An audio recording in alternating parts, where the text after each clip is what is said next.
तो आज की न्यूज में डिस्कस करेंगे कि सोमालीलैंड कैसे एक जियोपॉलिटिकल वेपन की तरह एक्ट कर सकता है for USA as well as Israel. तो प्रलय मिसाइल्स जो इनको सक्सेसफुली यहाँ पर टेस्ट कर लिया गया है डीआरडीओ के द्वारा, एंड डिस्कस करेंगे कि क्या क्या इनके कैरेक्टरिस्टिक्स हैं। और इंडियन आर्मी की स्पेशल एनिमल कंटिंजेंट एक अट्रैक्टिव तरीके से परेड में इस बार जो है हिस्सा लेने वाली है। तो not only dogs, other animals are also a part of it this time, है ना। कौन से एनिमल्स हैं उनको डिस्कस करेंगे, उनकी यूजेज इंडियन आर्मी के लिए कितनी इंपॉर्टेंट है उसको भी डिस्कस करेंगे। Welcome to sleepy classes and a very happy new year to all of you. तो करंट अफेयर्स डिस्कस करेंगे, द हिंदू से ही रिलेटेड मल्टीपल चॉइस क्वेश्चंस को डिस्कस करेंगे for the date of 1 January 2026। नया साल है, नए साल में कुछ नई चीज को सीखना डेली इंपॉर्टेंट रहता है ना। तो प्रीलिम्स के लिए भी डेट यूपीएससी के पर्सपेक्टिव से देखें तो पास आती जा रही है, तो अब थोड़ा सा अच्छा हमें, है ना, और ज्यादा तैयारी को गियर अप करना चाहिए। देन क्वेश्चन डिस्कस करने से पहले न्यूज आज की डिस्कस करते हैं। Will Somaliland become Israel's new strategic foot hold in the horn of Africa. ठीक है, तो अब मैं पहले आपको ये चीज बता रही हूँ कि मेजरली न्यूज ने क्या क्या कवर किया है, एंड उसी न्यूज से कोरॉबोरेट करते हुए अब मैं जब क्वेश्चन पूछूंगी फिर मैप दिखाऊंगी आपको, फिर आपको चीजें और ज्यादा क्लियर हो जाएंगी। तो पहली चीज है कि जियोपॉलिटिकली जो अब इंपॉर्टेंस इजराइल के लिए कैसे वो एकदम से नजर आती है। क्यों? क्योंकि सोमालीलैंड जो है वो सोमालिया का पार्ट था।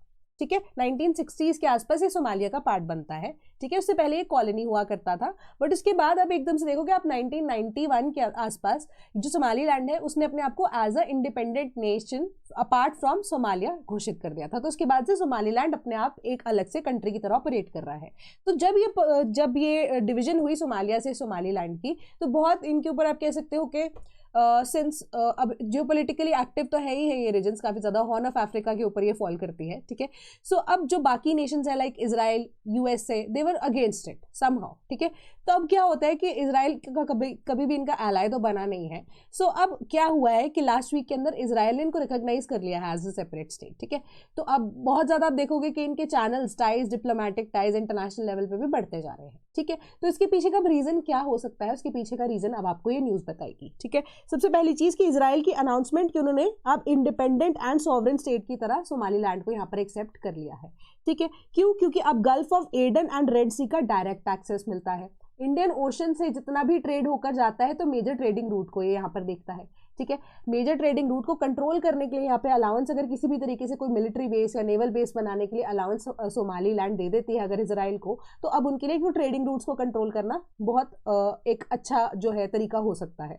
दूसरी इंपॉर्टेंट चीज है यहाँ पर हुदीज की, जब हम बात कर रहे हैं यमन की सिचुएशन सिविल वॉर की वजह से भी आप देखोगे बहुत ज्यादा बिगड़ी हुई है। ठीक है, एंड सबसे बड़ी बात कि यूएसए और इवन इजराइल दोनों की तरफ से अब हुदीज के लिए भी एंड इवन यमन की सिचुएशन में भी, and specifically in the context of अगर हम हुदीज ही देखते हैं, ठीक है, जो कि अब ईरान के द्वारा बैक किए गए हैं।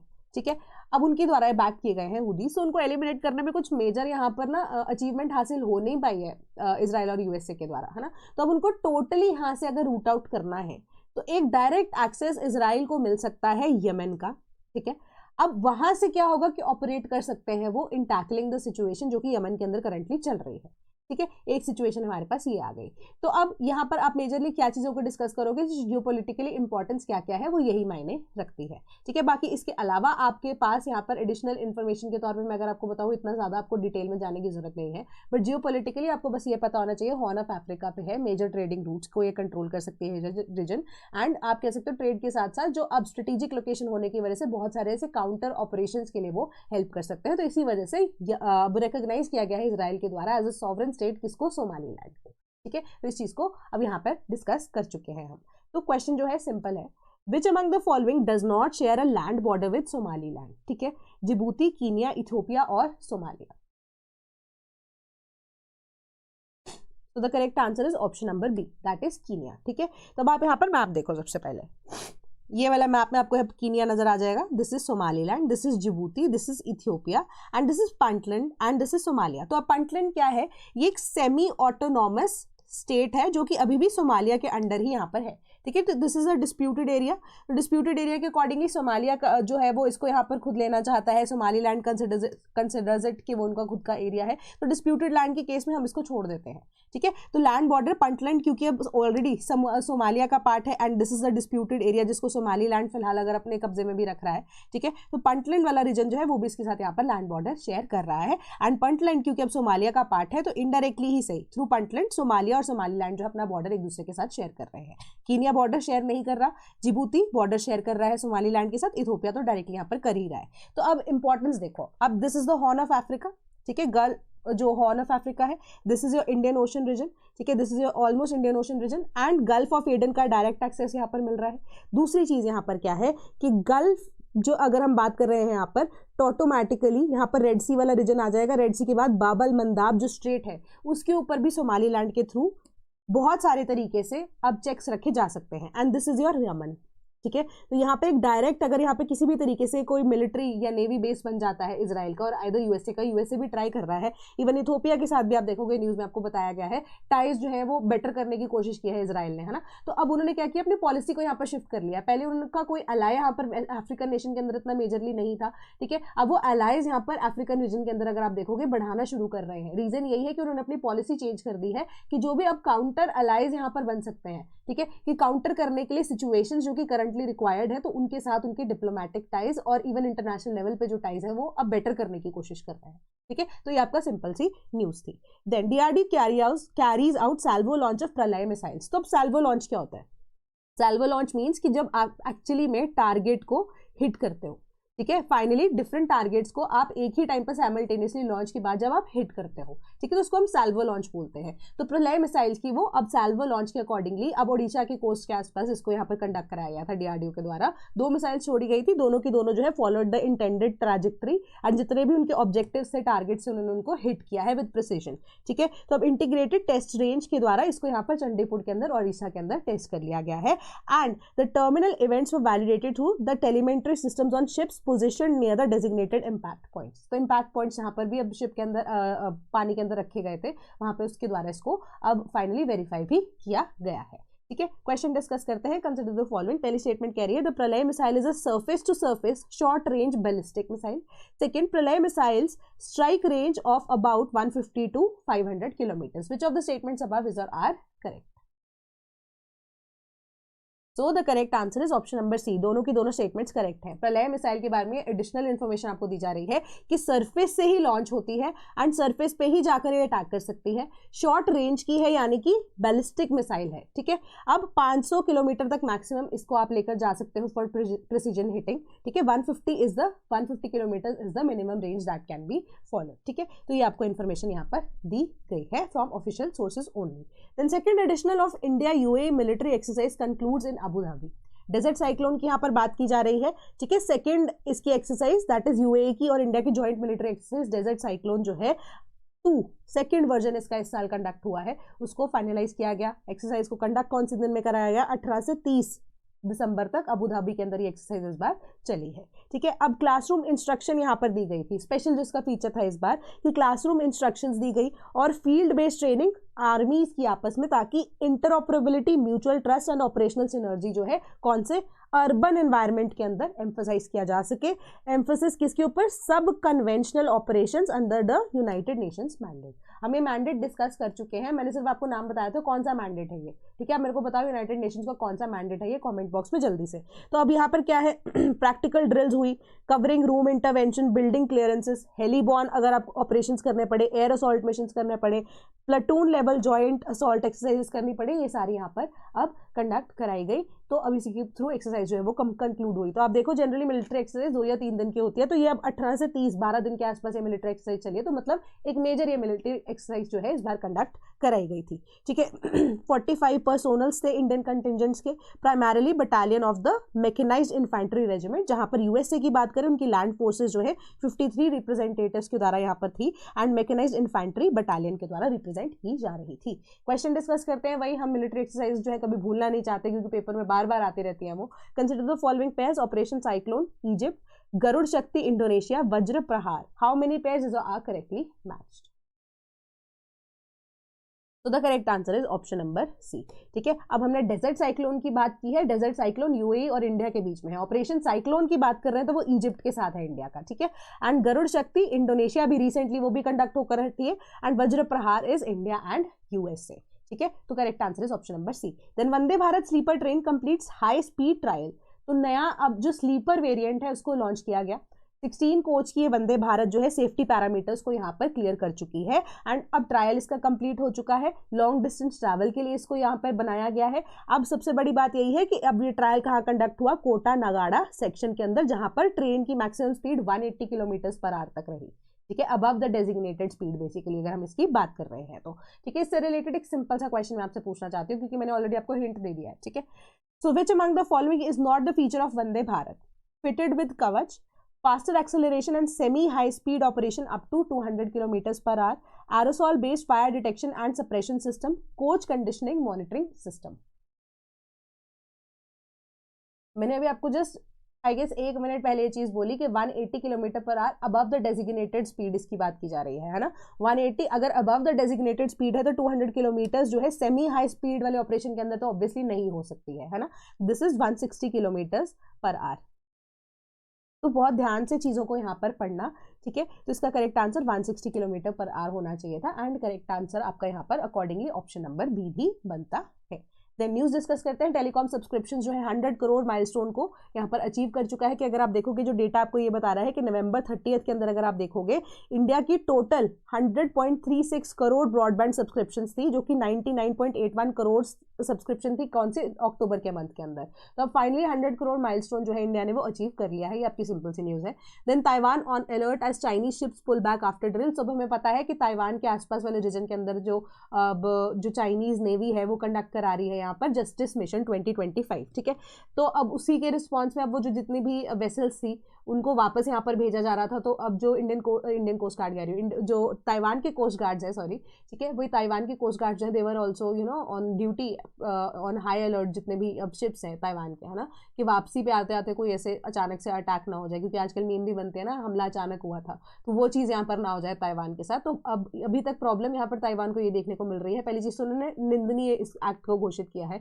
दूसरी चीज़ वो इस चीज़ से अभी घबराए भी हुए हैं कि अटैक में भी चाइना की तरफ से हो सकता है, तो वो हाई अलर्ट के ऊपर है। तीसरी चीज़ ये है कि अभी तक जो अब ये जस्टिस मिशन 2025 चाइना के द्वारा लॉन्च किया गया है, इसकी कंप्लीशन भी चाइना ने अभी तक अनाउंस नहीं किया। जैसे अभी हमने मिलिट्री एक्सरसाइज देखी ना कि कंप्लीट हो गई है, इसके बारे में अनाउंसमेंट होती है, बट चाइना ने अभी तक उसकी कंप्लीशन की अनाउंसमेंट भी नहीं की है, जो और भी ज़्यादा यहाँ पर ना डराने वाली बात है when it comes to Taiwan. ठीक है, तो अब रीजन उसके पीछे हमने डिस्कस कर ही लिया था कि जापान की तरफ से सपोर्ट ताइवान को आ रही है। ठीक है, देन चाइना को काउंटर करने के लिए यूएस ने भी एक तो $10 बिलियन की जो डील है वो भी कर ली है, बट उसके अलावा काउंटर करना चाहते थे वो चाइना को इनडायरेक्टली, है ना। तो ये सारी चीज़ें जो है इसके अंदर एक इंपॉर्टेंट रोल प्ले कर सकती हैं आने वाले टाइम में।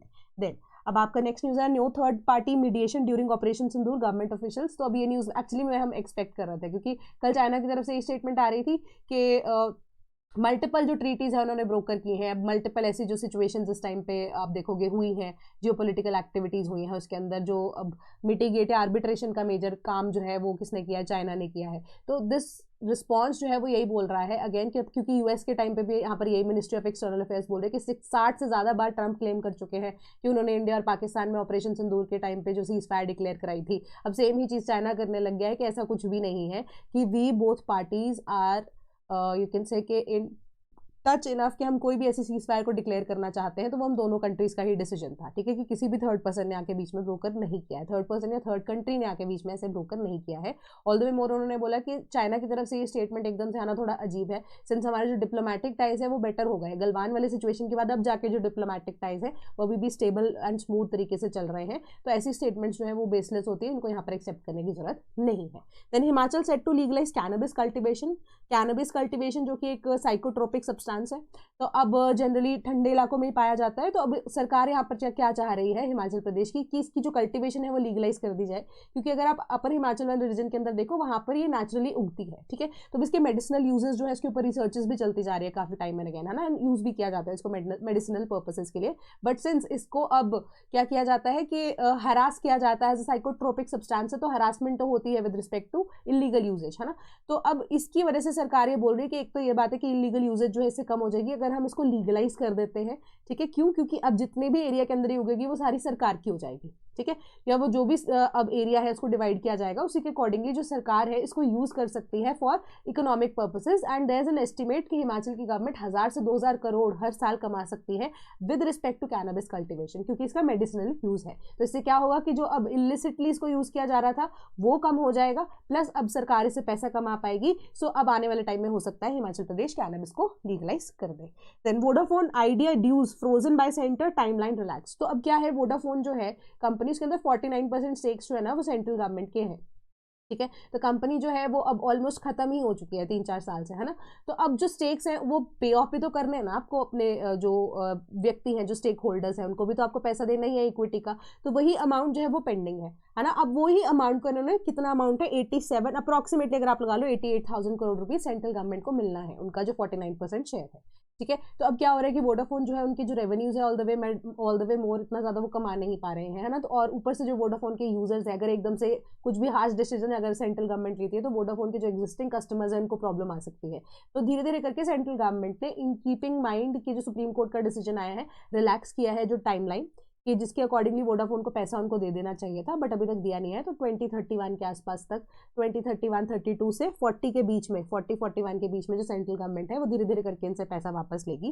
जो टाइमलाइन है वो रिलैक्स कर दी गई है, एंड जो अमाउंट है उसको टेक्निकली फिक्स कर दिया गया है, ठीक है, कि अब कि इतना अमाउंट है आप हमें दे दीजिए, इतने टाइम पीरियड तक दे दीजिए, धीरे धीरे करके आप हमें वापस कर दीजिए। एंड जितने भी अब ऑडिट्स को कंडक्ट कराया जाएगा उसके अकॉर्डिंगली वोडाफोन जितना पैसा भर चुकी है उनको, उस अमाउंट को भी यहाँ से अभी डिडक्ट होना बाकी है, ठीक है। तो ये इन्फॉर्मेशन है। Then financial system at risk, near term risk via external uncertainty, कि करेक्शन जो है यूएस की गवर्नमेंट के अंदर या इक्विटीज के अंदर या मार्केट के अंदर सडनली आ सकती है।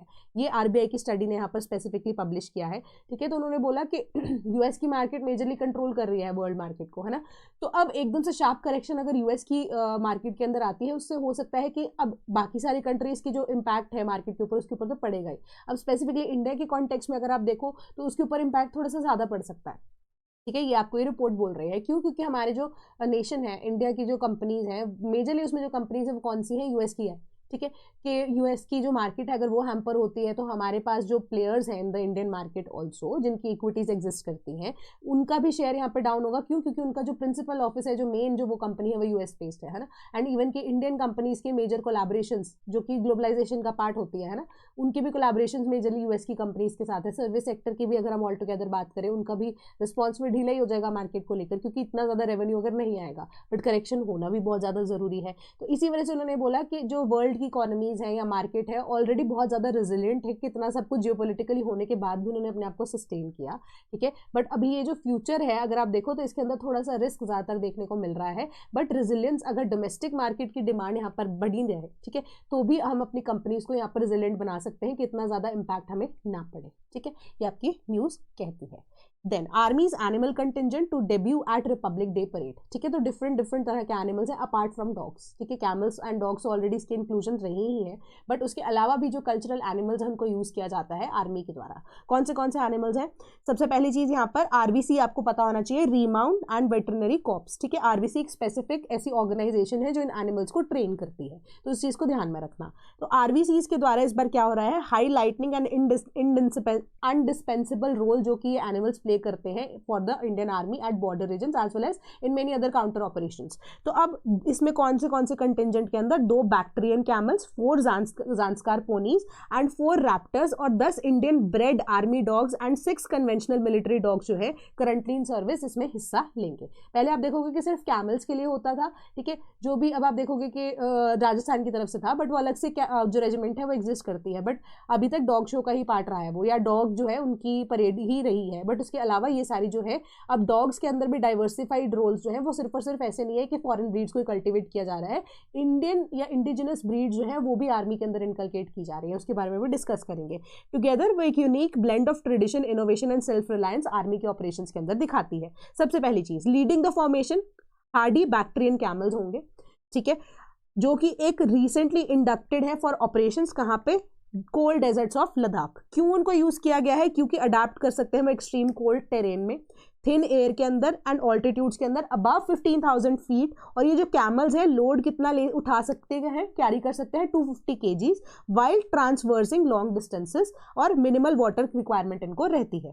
ठीक है, इससे क्या होगा, सिग्निफिकेंटली स्ट्रेंथन हो रही है लॉजिस्टिकल सपोर्ट इंडियन आर्मी की उन एरियाज के अंदर जहां पर पेट्रोलिंग कैरी आउट नहीं की जा सकती बाई व्हीकल्स, क्योंकि 15,000 फीट पे आप देखो एटमॉस्फेयर जो है वो ऑलरेडी थिन हो जाता है, वहां पर आप रोड कहाँ बनाओगे, वैसे बनती है बहुत सारी जगहों पर रोड, बट हर जगह जहाँ पे बॉर्डर सेफ्टी सिक्योरिटी की रिक्वायरमेंट है वहां पर बोर्ड जो रोड्स है वो एग्जिस्ट नहीं करती हैं, तो वहां पर इनको यूज किया जाता है, that is a Bactrian camel. ठीक है, तो अब इसकी patrolling capabilities along the line of actual control particularly in the sandy terrain and steep gradients the Indian army added, तो ये इसकी इंपॉर्टेंस है। देन अब इन्फॉर्म्ड के marching alongside will be the Zanskar ponies, तो ये ज़ांस्कार पोनीज मतलब जो पोनीज है मतलब हॉर्सेस जो कि बहुत छोटे साइज की होती है। ठीक है, तो एक रेयर इंडिजिनस मतलब इंडिया की ही ब्रीड है, माउंटेन ब्रीड है लद्दाख से। डिस्पाइट देयर स्मॉल साइज, तो ये पोनीज जो है एक्स्ट्रा ऑर्डिनरी एंड्योरेंस दिखाते हैं, कैपेबिलिटी कितनी है कैरिंग वेट की 40 to 60 kgs over long distances, altitude कितना है एक्सीडिंग 15,000 जो फीट है, एंड टेम्परेचर्स जो कि -40 डिग्रीज तक ये ऑपरेट कर सकती हैं। सो क्यों ना इनको इंडक्ट किया जाए, है ना। तो इनको 2020 के अंदर इंडक्ट किया गया था, सेवरल जगहों पे इन्होंने सर्व भी किया है, some of them in the harshest of the terrain, जहां पर अब सियाचिन ग्लेशियर्स जो हैं जहां पर सपोर्ट किया है ना लॉजिस्टिक्स का, सियाचिन ग्लेशियर तक इन्होंने सपोर्ट किए हैं logistics, and mounted patrols that can cover up to 70 kilometres in a single day, 70 kilometre एक दिन के अंदर ये पेट्रोलिंग कैरी आउट कर सकते हैं, तभी इनको इंडक्ट भी किया गया इन द ईयर ऑफ 2020। तो अब डायमेंशन में अगर आप देखो एरियल विजन के अंदर 4 ऐसे रैप्टर्स जिनको एम्प्लॉय किया गया है for bird strike control and surveillance. Raptors क्या है, बर्ड्स हैं। ठीक है, रैप्टर्स जो कि अब एरियल सपोर्ट या एरियल व्यू प्रोवाइड करते हैं उनको भी इंक्लूड किया जाएगा इस बार। ठीक है, शोकेस करेंगे वो आर्मी की innovative use of natural capabilities ताकि ऑपरेशनल सेफ्टी एंड इफेक्टिवनेस बढ़ाई जा सके। Then major highlight of the parade will be कि आर्मी के डॉग्स जिनको हम साइलेंट वॉरियर्स की तरह इंडियन आर्मी के मानते हैं, तो इनको रेज किया गया है, ट्रेन किया गया है, नर्चर किया गया है आरवीसी के द्वारा ही। ठीक है, अब ये जो आरवीसी सेक्टर कहाँ पर है, ये जो इनको सेंटर है वो कहाँ है, मीरठ के अंदर। तो इन डॉग्स को ट्रेन किया जाता है जो कि वाइटल रोल प्ले करते हैं काउंटर टेररिज्म ऑपरेशंस के अंदर। बाकी सारे जो अगर हम एनिमल्स के यहाँ पर डिस्कशन कर रहे हैं वो इसी पर्सपेक्टिव से कि बॉर्डर वाले रीजन के अंदर वो हेल्प करेंगे। आर्मी के जो डॉग्स है वो बॉर्डर रीजन के अलावा भी टेररिज्म ऑपरेशन या टेररिस्ट ऑपरेशंस के टाइम पे भी बहुत ज्यादा हेल्पफुल रहे हैं। एक्सप्लोसिव्स को माइन डिटेक्शन के लिए, tracking, guarding, disaster response and search and rescue operations के लिए भी इनको यूज किया जाता है। ठीक है, तो in line with the vision of Atmanirbhar Bharat and make in India, army जो है इंक्रीजिंगली क्या कर रही है, इंडक्ट कर रही है इंडिजिनस ब्रीड्स को, जो कि अब Mudhol hound, Rampur hound, Chippiparai and Kombai and Rajapalayam. ठीक है, राजापलयम जो इनको इंडक्ट किया गया है in the Indian army itself. तो अब ये कर्तव्य पथ पर चलेंगे। ठीक है, परेड के टाइम पे अंडरस्कोर कर रहे हैं इंडिया की growth, self reliance and defence in the successful integration of native breeds into specialised military roles. ठीक है, तो ये इंपॉर्टेंट फैक्टर है इस बार।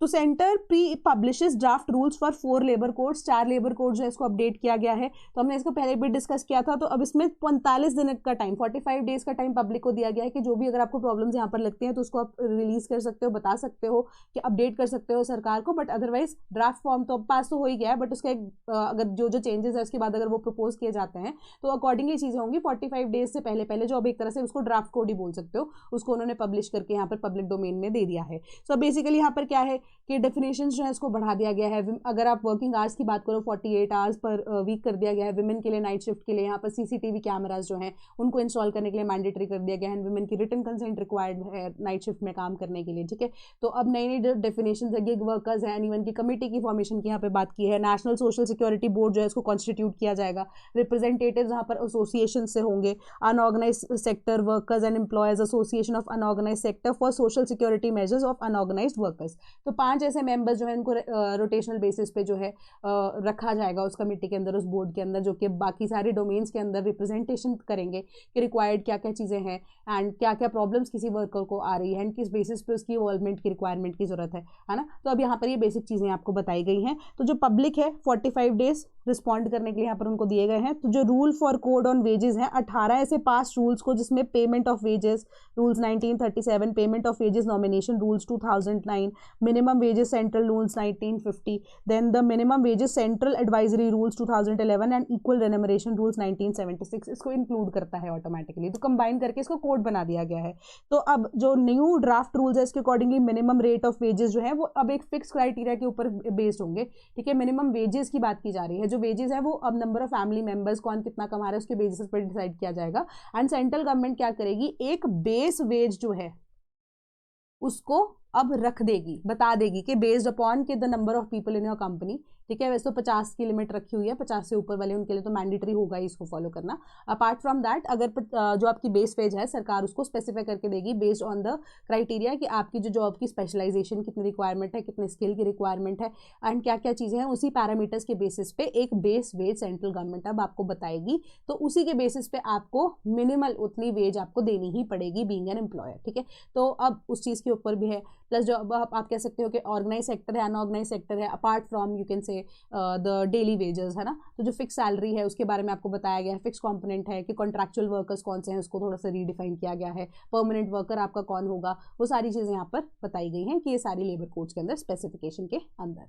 Then when FIIs flee from Indian stocks, तो हम ये पहले न्यूज़ डिस्कस कर चुके हैं कि फॉरेन फाइनेंशियल जो इंस्टीट्यूशंस हैं उन्होंने अपना जो शेयर है वो लिक्विडेट कर दिया इंडियन इक्विटी के अंदर, है ना। तो यहाँ पर आपको बस एक एक्सेसिवली जो इन्फॉर्मेशन दी गई है कि वो लिक्विडेशन डेटा जो है वो इस बार ज़्यादा देखने को मिला। उसके पीछे का रीज़न क्या है कि इंडियन जो स्टॉक्स हैं वो बहुत ज़्यादा ओवर वैल्यूड है। तो इसके अंदर अप्रॉक्सीमेटली बताया गया कि 22 टाइम्स ओवर वैल्यूएशन यहाँ पर दिखाई देती है।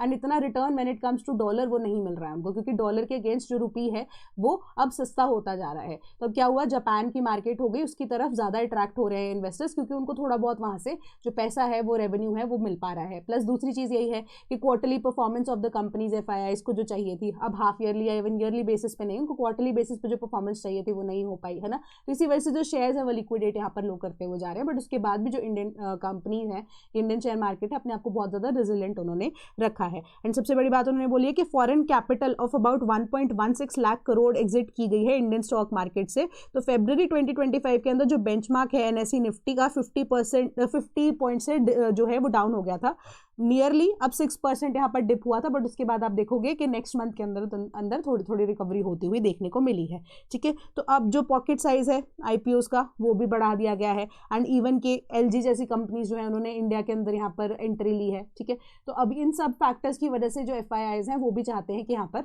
हट जाएं वो, क्योंकि उनका इतना रेवेन्यू यहाँ पर जनरेट नहीं हो पा रहा है, ठीक है। तो अब यहाँ पर यही है कि पीरियड पोस्ट जुलाई 2025 के अंदर हमें थोड़ा सा इसके अंदर डिक्लाइन देखने को ही मिल रहा है। डिक्लाइन इन द सेंस कि जो पैसा है FIIs वो ज़्यादा यहाँ पर लिक्विडेट कर रहे हैं, ठीक है। कि decline over 1 lakh crore in the initial 3 months did not reverse in the rest of the year. कि मैक्सिमम ये जो अब हमारे पास टोटल लिमिट है ना 1.16 लाख रुपीज़, इसके अंदर फर्स्ट 3 to 4 मंथ्स के अंदर ज़्यादा लिक्विडेशन हुई है। धीरे धीरे करके वो डिक्लाइन जो है पूरे साल में हमें देखने को इतनी ज़्यादा नहीं मिली है। So this is a better situation कि पहले जो FIIs थे वो चले गए, बट उसके बाद अगर आप देखोगे FIIs की जो लिक्विडेशन रेट है वो थोड़ा बहुत यहाँ पर कम होना शुरू हुआ है। प्लस ये इक्विटीज़ के केस में हुआ है, म्यूचुअल फंड्स के केसेस में नहीं हुआ है। कि म्यूचुअल फंड्स को जो कंपनीज फंड करती हैं उस केस में यहाँ पर नहीं हुआ है, ठीक है। सिर्फ इक्विटीज़ के केस में ये चीज़ हुई है, तो इसको ध्यान में रखना। Then ban on oral formulations of Pneumoslide over 100 mg, ठीक है। तो ओरल फॉर्मुलेशंस के लिए जो न्यूमोस्लाइड है उसको 100 mg से ज़्यादा नहीं दे सकते ओरल फॉर्म में, ठीक है। तो न्यूमोस्लाइड एक इस तरह का आप कह सकते हो कि एंटी स्टेरॉयडल ड्रग है, ठीक है। वो जो आप डॉक्टर्स आपको जनरली उस केस में देते हैं जब आपकी नॉर्मल मेडिसिन काम नहीं कर रही एंड लिवर टॉक्सिसिटी आपकी बॉडी के अंदर जब बढ़ जाती है। मैं आपको डिस्कस कर देती हूँ कि यूनियन हेल्थ मिनिस्ट्री ने oral formulations of nimesulide above 100 mg को इमीडिएट यहाँ पर बैन कर दिया गया है, ठीक है। अब बिलो 100 mg या स्ट्रेंथ जो above mg in other types जैसे कि अब सस्टेन्ड रिलीज, एक्सटेंडेड रिलीज, वो इस बैन के अंदर नहीं है, ठीक है। ओरली अब जो डायरेक्ट इंपैक्ट करता है उसको यहाँ पर हटाया गया है, बट अब अगर जो सस्टेन्ड रिलीज या धीरे धीरे रिलीज होगी न्यूमोस्लाइड वो इस बैन के अंदर नहीं है। तो नॉन ओरल फॉर्मुलेशन जैसे कि topical gels, then creams, suppositories are also not under this ban. तो ये सारी चीज़ें अगर न्यूमोस्लाइड जो अगर आप देखोगे वो अब क्रीम्स के फॉर्म में भी आती है तो वो भी यहाँ पर नहीं होगी बैन, ठीक है। तो non steroidal anti inflammatory drug है, पेन रिलीविंग इसकी प्रॉपर्टीज है, एंटी इन्फ्लेमेटरी इन नेचर है, फीवर रिड्यूसिंग इफेक्ट्स इसमें देखने को मिलते हैं। तो प्रिस्क्रिप्शन मेडिसिन है intended for short term but second line treatment, जहाँ पे बाकी आपकी जो मेडिसिन है वो फेल हो जाती है काम करने के लिए due to concerns over potential liver toxicity. और जो मिनिस्ट्री उन्होंने बैन किया है manufacture, sale and distribution of oral formulation citing various risk health the official in the notification. ठीक है, कि जो उन्होंने बहुत सारे ऐसे हेल्थ जो इश्यूज हैं उसको यहाँ पर पर्टेन करते हुए ये जो डिसीजन है उसको लिया है। तो सेंट्रल गवर्नमेंट ये सेटिस्फाइड है कि जो ओरल फॉर्मुलेशंस है न्यूमोस्लाइड के 100 mg से ज़्यादा जो कि हैं वो इमीडिएट रिलीज डोजेज की जब दे देते हैं तो वो आपका risk of human beings with respect to various other health factors बढ़ जाते हैं। ठीक है, तो अब ये बहुत सारी स्टडीज़ को लेकर कंडक्ट कराई गई बट एग्जैक्ट रीजन यहाँ पर उनकी तरफ द्वारा कोट नहीं किया गया, बट उन्होंने कहा कि एकदम से सडनली जो इम्पैक्ट है बॉडी के ऊपर बहुत ज़्यादा पड़ जाता है। ठीक है, what I am thinking is कि हार्ट के ऊपर में भी मेजर अटैक पड़ता होगा, इसी वजह से उन्होंने बोला कि इसका जो इम्पैक्ट है वो बॉडी के ऊपर इतना ज़्यादा है तो इसी वजह से इसको भी बैन कर देना चाहिए। तो अब एक्सरसाइज यहाँ पर कौन से सेक्शंस के द्वारा ये चेंजेस किए गए हैं। Powers conferred by Section 26A of the Drugs and Cosmetics Act 1940 after consultation with the Drugs Technical Advisory Board, the central government अब उन्होंने prohibit कर दिया है manufacturing, sale and distribution of the drug with immediate effect। तो जो fix drug combinations हैं wide spread acceptance इनको मिली है, क्यों? क्योंकि सुपीरियर थेरेपेटिक इफेक्टिवनेस यहाँ पर दिखाते हैं वो, reduce patient cost as compare to single drug therapies and improved adherence. तो इसी वजह से जो प्रोडक्ट कैरेक्टरिस्टिक्स हैं कि न्यूमोस्लाइड एक अप्रूव्ड है for the treatment of acute pain, symptomatic relief in pain, osteoarthritis and primary dysmenorrhoea. ठीक है, तो जो सिचुएशंस है डेमेनरिया वाली जो है या इवन की ऑर्थो आर्थराइटिस है जो कि अब आप कह सकते हो कि बोन से रिलेटेड प्रॉब्लम है, किसी भी तरह की पेन रिलीविंग है, इवन की फीवर जब आपका नहीं है 103 104 से नीचे नहीं आ रहा होता तब भी डॉक्टर आपको जनरली न्यूमोस्लाइड यहाँ पर प्रेफर करता है। उसके बाद इमीडिएटली आप देखोगे कि उसका रिलीफ जो है वो देखने को मिलता है। तो ये सारी चीज़ें जो है वो आपको बताई गई हैं। Then EPM market access norms notified. EPM के केस में हमने कल भी डिस्कस किया था कि भी सरकार के द्वारा पॉलिसी आनी है, that is export promotion mission. तो इसके अंदर यहाँ पर फंड कितने एलोकेट किए गए हैं, 4531 करोड़ ओवर 6 ईयर्स 2020 से 2031 तक। 500 करोड़ जो है इस साल के फाइनेंशियल ईयर में जो बचा हुआ है अभी तक मार्च तक उसमें एप्लीकेबल होगा, क्योंकि 1 जनवरी को भी ये कोड जो है उसके बारे में बता दिया गया है। तो 25,060 करोड़ जो है ओवर द पीरियड ऑफ 2025-26 के अंदर ये अब आपको बताया गया है कि रिलीज किया जाएगा टिल 2030-31 का जो फाइनेंशियल ईयर है। तो अब इसको इंप्लीमेंट कौन कर रहा है, department of commerce, ministry of MSME, ministry of finance. Coordination किसकी है, Indian missions abroad, export promotion councils, commodity boards and other industry associations. ठीक है, तो अब इसके पीछे का रीजन यहाँ पर बहुत सारी चीजें हैं कि MSMEs को सरकार पहली बात तो प्रमोट करना चाहती है। तो कोड के अंदर यहाँ पर क्या है कि जो पैसा है वो रिलीज किया जाएगा specifically for the growth of MSMEs, but ये एकदम से पैसा रिलीज नहीं किया जाएगा, फेज्ड मैनर के अंदर होगा। ठीक है, फेज मैनर के अंदर होगा। प्लस जो MSMEs जो परफॉर्म कर रही हैं यानी कि उनकी बैलेंस शीट्स हैं, जो उनके रेवेन्यूज़ हैं उसको भी ध्यान में रखा जाएगा। तो फेज मैनर में तभी उनको जो पैसा है फॉर द डेवलपमेंट प्रोवाइड किया जाएगा। एंड सरकार यहाँ पे ये कह रही है कि ये ना हो कि किसी एक ही सेक्टर को ज़्यादा पैसा दे दिया जाए और दूसरे जो लोग हैं वो कंसोलिडेट एक जगह करके रख लें एंड पहले जो दूसरे तरह के लोग हैं उनको पैसा यहाँ पर ना ही देने के लिए कुछ मिले। तो उस वजह से भी अगर आप देखोगे जो MSMEs हैं उनकी recognition across various sector initially की जाएगी, उसी के बेसिस पे उनकी क्या रिटर्न्स है, क्या इन्वेस्टमेंट है, उसके ऊपर असेस करके उनको फेज मैनर में जो अब ये पैसा है वो रिलीज किया जाएगा। तो मेजर आइडिया यहाँ पे क्या है कि इंडिया के जो मैन्युफैक्चरिंग सेक्टर है, इंडिया का जो आप कह सकते हो कल्चरल एस्पेक्ट है जिसमें टेक्सटाइल भी आपकी इंक्लूड होती है, MSME के अंडर उनको भी प्रमोट किया जाएगा। तो ये सारी ऐसी चीज़ें हैं कि इंडिया मैन्युफैक्चरिंग सेक्टर में अब क्या है, मैन्युफैक्चरिंग से लेकर एक्सपोर्ट तक चाहता है कि आत्मनिर्भरता यहाँ पर अपनाई जा सके। ठीक है, तो एक तरह से ये चीज़ आपको इस न्यूज़ में बताई गई है। The national drug survey to examine indigenous substance using the patterns. तो अब अगर हम ये बात करें तो national drug dependence treatment centre and All India Institute of Medical Sciences जो है वो सर्वे कंडक्ट कराने जा रहा है। तो union ministry of social justice and empowerment के अंडर ये जो सर्वे है इसको कंडक्ट किया जा रहा है। लास्ट ऐसा सर्वे जो है 2017-18 में कंडक्ट कराया गया था। मेजर रीजन इसके पीछे क्या है कि किस तरीके से जो ड्रग्स है वो दिए जा रहे हैं मेडिसिन के तौर पे किस पेशेंट को। ठीक है, जनरली एक सैंपल साइजिंग जो होती है उसके बेसिस पे आइडेंटिफाई किया जाता है। तो डिफरेंट एज ग्रुप्स के अंदर पहली बार ऐसा हुआ है कि पिछली बार जो 17-18 के अंदर ये जो सर्वे था उसके अंदर एज ग्रुप्स का यहाँ पे मैटर इतना ज़्यादा नहीं किया गया था, बट अलग से अब एज ग्रुप के बेसिस पे जो डेटा है इसको रिलीज किया जाएगा एंड किस तरह की मेडिसिन वो कंज्यूम कर रहे हैं एंड किस तरह के सिम्टम्स उनको आ सकते हैं, आने वाले टाइम में आ रहे हैं। तो लॉन्गर टर्म के अंदर कोई जो मेडिसिन खा रहा है तो उसकी इम्पैक्ट बॉडी पे क्या है ना। तो अब देखा जाए तो अप्रॉक्सीमेटली 10 से 70 साल के बीच में इनका एज ब्रैकेट है जिसको ये कवर करेंगे, मेल फीमेल अलग से। तो दो तरह से जो सैम्पलिंग है वो होगी। सबसे पहली चीज household survey and respondent driven sampling survey. तो हाउस होल्ड जो सर्वे है वो 400 district across all the states and union territories को कवर करेगा, जिसमें men and women age 10 to 75, ठीक है, वो कवर किए जाएंगे। And 4.4 lakh household and 17.6 lakh individual जो है इसके अंदर कवर किए जाएंगे। अब in addition to respondent driven sampling, अब इसमें इंक्लूड किए जाएंगे 2.1 लाख इंडिविजुअल्स जो कि ड्रग डिपेंडेंट पॉपुलेशन है, जिनको लाइलाज बीमारी है, ठीक है, बट वो किसी ड्रग के ऊपर यहाँ पर डिपेंडेंट है ही है, ठीक है, तो उनको भी यहाँ पर इंक्लूड किया जाएगा। Approximately 350 districts across the country की उनकी बॉडी में लॉन्ग टर्म इंपैक्ट एक ड्रग के क्या देखने को मिलते हैं। तो अब सरकार इसको लेकर भी थोड़ा सा और ज्यादा आप कह सकते हो कि हो चुकी है सतर्क कि क्या क्या चीज़ें हैं। एंड अगर आप देखोगे कि जब हम कैनबिस की बात करते हैं, ओपीएम की बात करते हैं, तो ये लीगली अब बनाई जाती हैं ताकि उनको मेडिसिन के अंदर यूज़ किया जा सके। तो उनका लॉन्ग टर्म इफेक्ट बॉडी के अंदर स्पेसिफिकली क्या है उसको भी ये जो सर्वे है वो देखेगा, कंक्लूड करेगा उसके ऊपर results. Then uncertainty carries big strategic opportunities. तो अब ये ना in context of Air India का जो इंसिडेंट हुआ था, हवाई हादसा हुआ था, उसके बाद उन्होंने देखा कि टाटा के लिए भी एंड ओवरऑल जो एविएशन सेक्टर है उसके लिए जो 2025 का साल है वो थोड़ा सा ना ऐसे अनसर्टन रहा है, ठीक है। तो बट उन्होंने बोला, टाटा ग्रुप्स के जो चेयरमैन है उन्होंने ये चीज़ को बोला है कि अनसर्टेनिटीज की वजह से नए अपॉर्चुनिटीज़ देखने की बात कीजिए, कि हम जो पुराना हादसा है उसको नहीं यहाँ पर दोबारा देखना चाहते।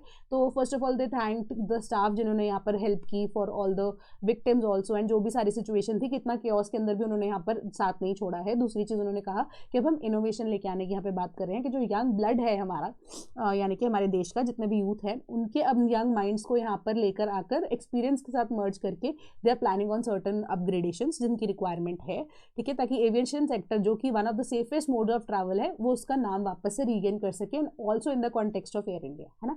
तो अब लोगों का भरोसा जो है एयर इंडिया के ऊपर अभी भी बना रहे एंड आने वाले टाइम में और बेटर हो सके, उस केस में अनसर्टेनिटी के अंदर भी अपॉर्चुनिटी देख लेनी चाहिए। Then government's fiscal deficit at 62% of financial year 2026, goal to end at November।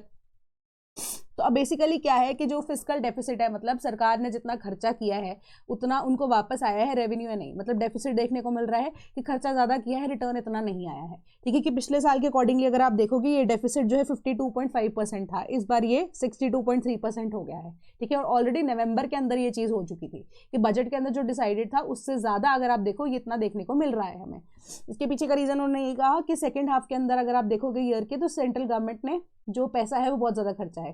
First half के अंदर जो सेंट्रल गवर्नमेंट है उसके पास जो पैसा था, ठीक है, वो ऑटोमेटिकली ज़्यादा था कि अप्रैल से नवंबर 2025 के पीरियड में अगर आप देखो 28% हायर जो उनके पास पैसा इस टाइम पे एग्जिस्ट कर रहा था as compare to last year. But खर्चा जो है उन्होंने इतना ज़्यादा यहाँ पर कर दिया, ठीक है, फॉर वेरियस अदर इनिशिएटिव्स। तो इस वजह से क्या है जो डेफिसिट है यहाँ पर देखने को मिल रहा है कि वो वापस से बढ़ गया है, ठीक है। तो इससे क्या है कि सेंट्रल गवर्नमेंट जो है वो पैसा ज़्यादा खर्च रही है। टैक्स जो है, क्योंकि अब हमारे पास GST 2.0 रिफॉर्म्स के अंदर जो टैक्स है वो ईज आउट कर दिया गया, तो इससे सरकार की जो अर्निंग है वो कम हो गई, ठीक है, एक चीज़ तो वो है। देन इंडियन मार्केट में अगर आप देखोगे कि डेप्रिसिएशन भी देखने को मिल रही है, तो फिस्कल डेफिसिट इंपोर्ट एक्सपोर्ट के पर्पज से भी वहाँ पर कम होती हुई नजर आ रही है, ठीक है। तो अब ये सारी चीज़ें जो है एक इंपॉर्टेंट रोल प्ले कर रही हैं कि आने वाले टाइम में आपको जो बजटिंग है वो किस तरीके से होगी, क्योंकि सरकार को अपने मीन्स ऑफ इंक्रीजिंग रेवेन्यूज बढ़ाने पड़ेंगे, तभी जाके ये जो सिचुएशन है वो सॉर्ट हो सकती है। तो जो इशू है वो कहाँ पे है, टैक्स फ्रंट पे है, जहाँ पे टैक्स रेवेन्यू लोअर एट 49% हो चुका है, बजटेड जो कि लास्ट ईयर के हिसाब से 56% था। तो बेसिकली आप देखो कि टैक्स रेवेन्यू जो है वो सरकार का मेजरली कम हुआ है। Then Iran pledges decisive response if protest destabilizes the country। तो अब ईरान के अंदर बहुत ज़्यादा खुद से भी इकोनॉमिक सिचुएशन जो है वो ठीक नहीं है, and the government is also saying currently कि ईरान के भी इकोनॉमिक कंडीशन सही नहीं है, एंड प्रोटेस्ट अगर जो हो रहे हैं with in Iran that is justified. But अब इसको एज अ बहाना अगर यूज़ किया जाता है by the Iranian citizens to take an action या बगावत करने के लिए अगेंस्ट ईरान, तो they will not be spared, ठीक है। क्योंकि मोसाद ने, जो कि इजराइल की आप कह सकते हो कि इंटेलिजेंस एजेंसी है, उनकी तरफ से ये स्टेटमेंट ऑफिशियली जारी की गई थी कि अब जितने भी प्रोटेस्टर्स हैं ईरान के अंदर, Mossad is always on the field helping them out, ठीक है। तो उन्होंने बोला इस तरीके की हेल्प अगर ईरान के अगेंस्ट मोसाद की या किसी भी ऐसे एनिमी नेशन की गई, तो ईरान जो है दे will not be sitting back and without taking any kind of action against it own citizen also, ठीक है, तो इस चीज को एज अ बहाना यूज नहीं करना है। Then Mali and Burkina Faso announce reciprocal travel ban on US citizen. तो अभी आपने देखा होगा कि 2 या 3 हफ्ते पहले जो यूएसए है उन्होंने एक लिस्ट निकाली थी ऑफ सेवरल नेशंस जहां पर टोटली बैन लगा दिया गया था यूएसए के द्वारा। लगा दिया गया था क्या, लगा दिया गया है, अभी तक वो एक्टिव है वो बैन। ठीक है, उसके अंदर बुर्किना फासो एंड माली जो है वो भी इन्वॉल्व थे कि टोटली अब कोई भी तरह का वीजा जो है इन कंट्रीज के नेशंस को जो रिप्रेजेंटेटिव्स हैं इवन सिटीजन हैं उनको नहीं दिया जाएगा, ठीक है, एट एनी कॉस्ट। तो माली एंड बुर्किना फासो ने भी रेसिप्रोकल तरीके से यूएसए से ट्रैवल करने वाले जितने भी सिटीजन हैं उनके ऊपर भी ये ट्रैवल बैन्स या रिस्ट्रिक्शंस वीजा के पर्पस के लिए भी लगा दिए हैं। दैट इज कि अगर आप टूरिस्ट वीजा पे भी आना चाहते हो वो पॉसिबल नहीं होगा। Then Russia shows video of drone that targeted Putin's home. Putin का घर जो नोवोग्राड रीजन के अंदर है, अभी इंटरनेशनल लेवल पे एक मीडिया के अंदर आप पे पोस्ट दिखा रहे हो। एंड फाइनली अगर आप देखो कि जितने भी इंटरनेशनल एजेंसीज है, यूएस बेस्ड एजेंसीज जनरली इसके पीछे रहती है, उन्होंने जियो टैगिंग के बेसिस पे इस इंफॉर्मेशन को कंफर्म किया है कि ये नोवोग्राड जो रीजन है जहां पर पुतिन का घर है उसके आसपास वाला ये इंसिडेंट नजर आ रहा है। ठीक है, बट कीव ने यानी कि यूक्रेन ने इसको सरह से नकार दिया है। बट अभी बाकी कंट्री से बोल रहे हैं कि if this incident really happened तो ये बहुत ज्यादा निंदनीय है कि आपको पीसफुल रेजोल्यूशन को अपनाने की यहाँ पर जरूरत है कि इंटरनेशनल लेवल पे अगर आप बात कर ही रहे हो, पीसफुल रेजोल्यूशन ले ही रहे हो, तो ये सारी हरकतें करने की जरूरत नहीं है। ठीक है, कि this is for the very first time कि रशिया से बाहर आके इस सारी चीजों के बारे में बता रहा है टू द इंटरनेशनल मीडिया कि जो पहले ऐसा नहीं हुआ था। बट अगर पुतिन की कहाँ पे वेयर अबाउट्स हैं वो जनरली सीक्रेट ही रखा जाता है। बट अब उस टाइम पे जब ये हमला हुआ पुतिन तब भी अपने घर थे या नहीं वो चीज़ के बारे में भी पुष्टि यहाँ पर नहीं हुई है अभी। ठीक है, बट ऑल दो इंटरनेशनल लेवल पे आप देखो कि रशिया जो है यूक्रेन से रिलेटेड इन्फॉर्मेशन को लीक कर रहा है कि एक टाइम पे पीस टॉक चल रहे हैं, एक टाइम पे ये चीज़ें हो रही हैं। अब आगे किस तरीके से ये जो पॉलिटिकल शिफ्ट जो है वो आएंगे, क्या डिसीजन लिया जाएगा उसके बारे में भी जैसे न्यूज़ होगी मैं आपके साथ डिस्कस करती रहूंगी। देन यूपीएससी के जो फाउंडेशन बैचेस है for 2026 2027 along with foundation batches बहुत सारी अवेलेबिलिटी आपको यहाँ पर मिल जाएगी। तो कोई भी अगर आप कोर्स को चेकआउट करना चाहते हो तो आप हमारी वेबसाइट www.cpclasses.com पर विजिट कर सकते हैं।